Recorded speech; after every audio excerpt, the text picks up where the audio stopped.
morning children, and come back to polynomials. Yesterday we had done factorization of a quadratic polynomial which was written in the form of x square plus ax plus b. Now today we are again going to do factorization of some other polynomials. Let us do quadratic polynomials when it is written in the form of ax square plus bx plus c. For example, if I have a quadrilateral 4x square minus 11x plus 2. Here you can see that a is not 1. Yesterday you had done all the problems where a was equal to 1. So let us do where a is not equal to 1. So here this method also is the same as yesterday's method, but the thing is that here PQ, that is a product, will be nothing but the coefficient of x square and the constant. That means 4 into 2. So that is equal to, this is 4 into 7. Okay, 7. So 4 that will be equal to, one second. Sorry, this is 14 and this is 2. Okay, 14 and 2. So PQ will be equal to 14 into 2, 28, and P plus Q has to be equal to minus 11. Right. Now to do this 28, so we have to check it. Since the product is 28, that means either P and Q both are negative or P and Q both are positive. In this case, the sum is minus 11. That means P and Q both has to be negative. So let us see which are the factors. So we find that minus 4 and minus 7. Minus 4 minus 7 is minus 11, and minus 4 into minus 7 is 28. So we can factorize this writing like we'll split the middle term minus 11 as minus 7x minus 4x and this plus 2 as it is, and we will take the common, and here 2 will be, minus 2 will be common, and in these two terms 2x minus 1 is common, and you get 7x minus 2. The same as yesterday's method. The only thing what you have to remember is that you have to find the product of this coefficient of x square and constant, and that will be equal to PQ. Let me take another example. Okay. Another example, 6x square minus x minus 5. Here PQ is equal to minus 30, not minus 5. 6 into minus 5 minus 30, and P plus Q should be equal to minus 1. Since the product is negative, that means the one of them has to be negative number, and the sum is negative. That means the greater number has to be the minus, should be of minus sign or negative number. So what we see here that minus 6 plus 5 is equal to minus 1, and minus 6 into 5 is equal to minus 30. So we can split the middle term here as, instead of minus x we can write minus 6x plus 5x minus 5 and 6x common. So you get 5 common here. So you will get the common factor x minus 1, and you get 6x plus 5. So this has been factorized in this way. So this I hope you understood. Only thing you remember that this has to be multiplied. I'll give some problems regarding this. Now come to the next. Okay, factorizing a cubic polynomial. This is very important for you because this is new for you in the 9th standard. Okay, factorizing a cubic polynomial. So to factorize this polynomial, we will use our factor method. Okay, we will use our remainder factor method, and we'll find out whether it is having any factor.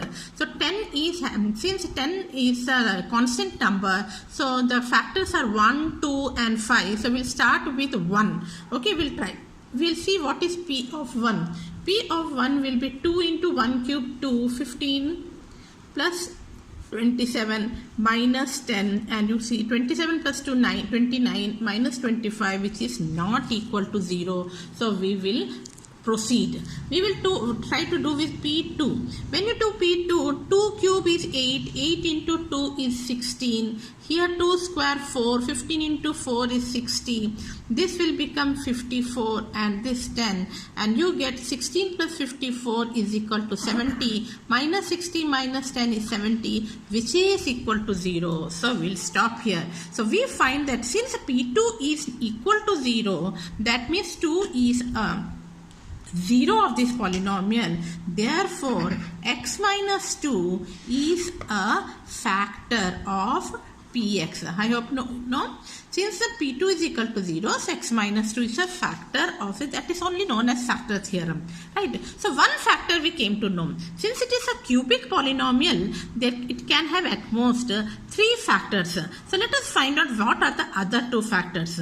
Now when you divide this polynomial Px by x minus 2, you should get the remainder 0 and you will get a quotient. Let us divide it. All of you know division. I will not explain here. I will directly do it. Okay. Divide by x minus 2 and you get 2x square.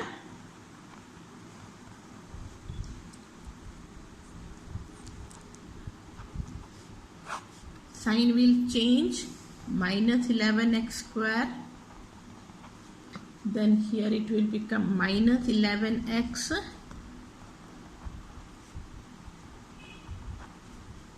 Sign will change, this will cancel and you will get 5x minus 10 and here you get plus 5.